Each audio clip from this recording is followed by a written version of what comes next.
एक लड़की अपने रोबोट बटलर को खिड़की से नीचे कूदने के लिए कहती है और वह बिना हिचकिचाए खिड़की से नीचे कूद भी जाता है। नीचे बैठे लोगों को ज़ोरदार आवाज़ आती है। उन्हें लगता है जैसे अर्थक्वेक आया हो। उसके तुरंत बाद बेल बजती है और दरवाजे पर एंड्रॉयड रोबोट खड़ा होता है। वो आदमी एंड्रॉयड से पूछता है क्या हुआ, पर एंड्रॉयड कुछ नहीं बताता। फिर वो आदमी अपने पूरे परिवार को नीचे बुलाता है और कहता है उसे अब परेशान नहीं करेगा कोई, सब उसे अपनी फैमिली की तरह ट्रीट करेंगे। पर एंड्रॉयड रोबोट बहुत स्ट्रेस होता है क्योंकि पहले ही दिन उसके साथ नया तमाशा हो जाता है। पर मार्टिन कहता है कि वह कोई ऐरा गैरा एंड्रॉयड नहीं है। फिर एंड्रू सोचता है कि क्यों ना इन्हें अपने कुछ रूल बता दिए जाएं। एंड्रू ने अपने 3 रूल बताने लगता है। पहला रूल कि एंड्रॉयड कभी किसी इंसान को नहीं मार सकता। दूसरा रूल कि एंड्रॉयड कभी किसी इंसान के आदेश को नहीं टाल सकता। ये तीसरा रूल, हर एंड्रॉयड को अपनी रक्षा करनी होगी किसी भी कीमत पे। मार्टिन एंड्रू को बेसमेंट में ले जाता है उससे झाड़ू पोछा कराने।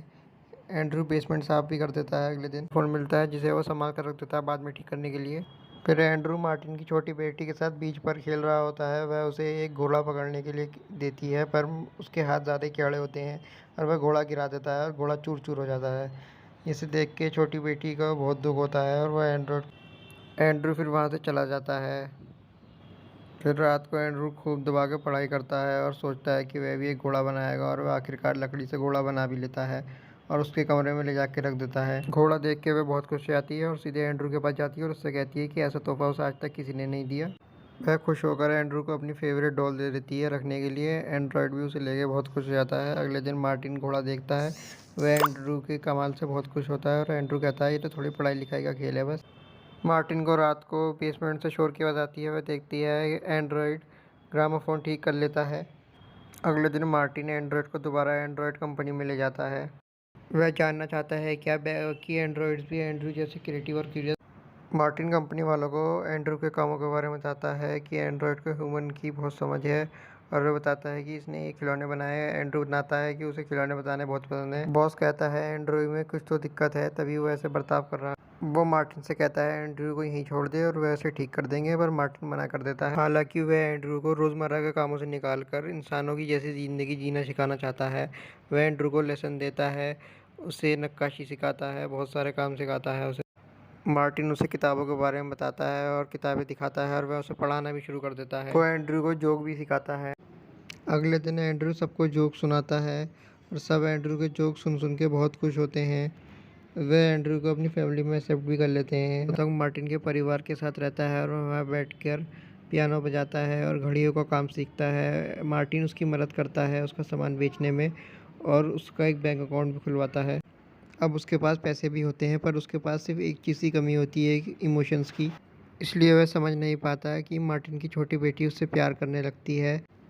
अगले दिन मार्टिन की छोटी बेटी एंड्रू को बताती है कि उसके बॉयफ्रेंड ने उसे प्रपोज करा है, पर वह उससे शादी करने को हिचकिचा रही है क्योंकि उसका मन नहीं है शादी करने का। हालांकि उसका बॉयफ्रेंड एक अच्छा इंसान है।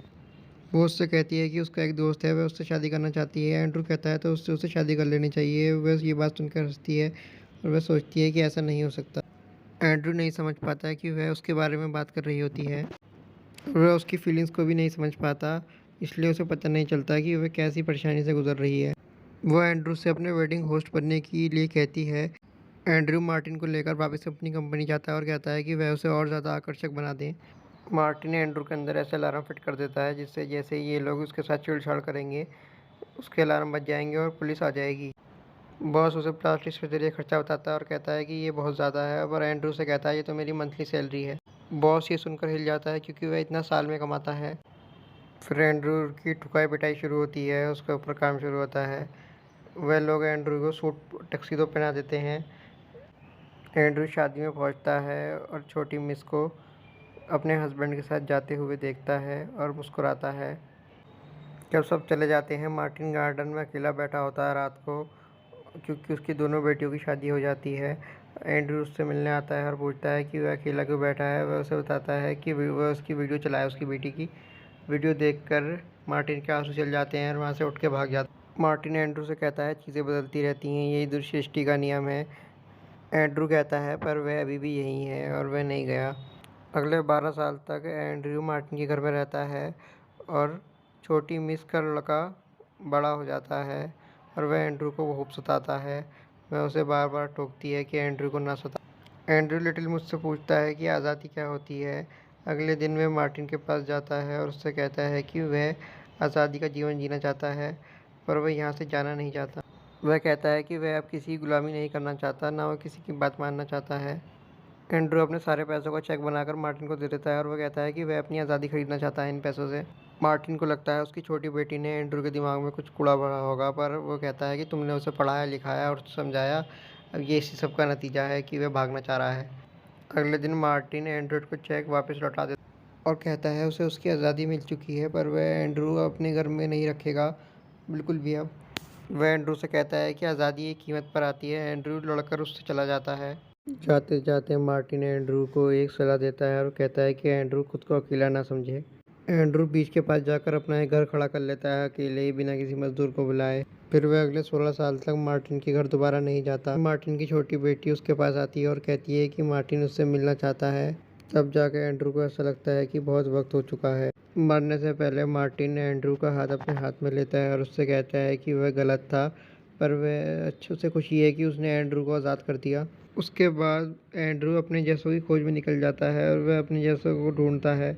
अपने इस सफ़र में कहीं अपने जैसे रोबोट्स के साथ मिलता है। वो देखता है कहीं अच्छे से काम कर रहे होते हैं, कई सारे डैमेज होते हैं, ऐसे होते हैं कि जिन्हें अपने काम के सिवाय कुछ समझ नहीं आता।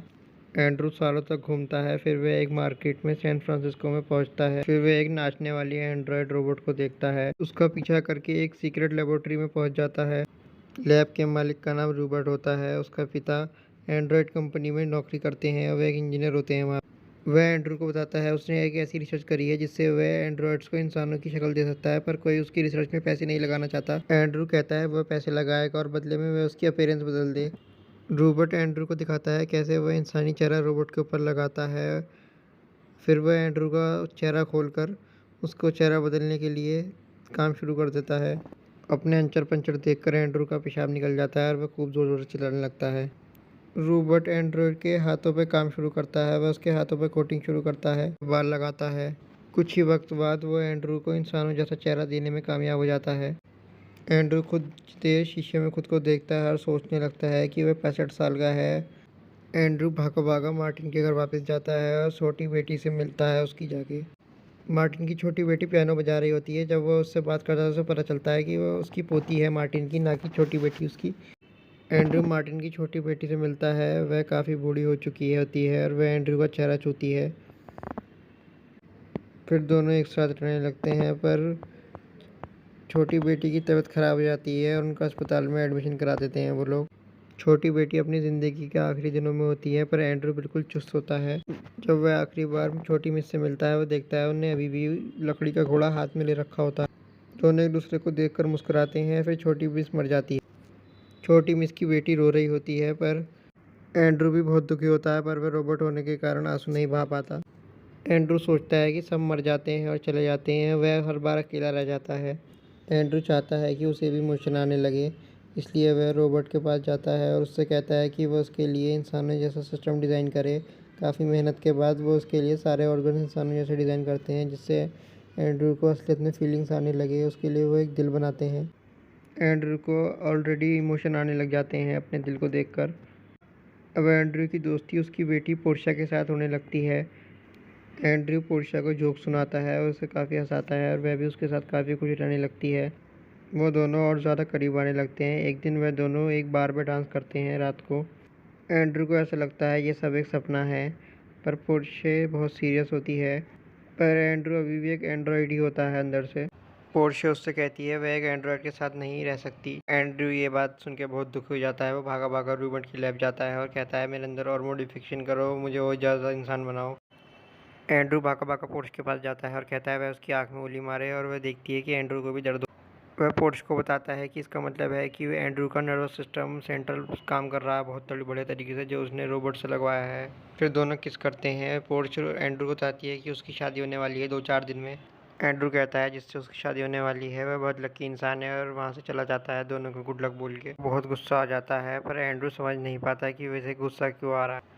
एंड्रू चोरी से रूबर्ट को लेकर उसकी शादी में पहुंच जाता है और दूर खड़े होकर उसके हस्बैंड को देखता है। एंड्रू को अजीब सी फीलिंग होती है। रूबर्ट कहता है कि उसे जलन हो रही है। एंड्रू सोचता है और कहता है शायद उसे जलन ही हो।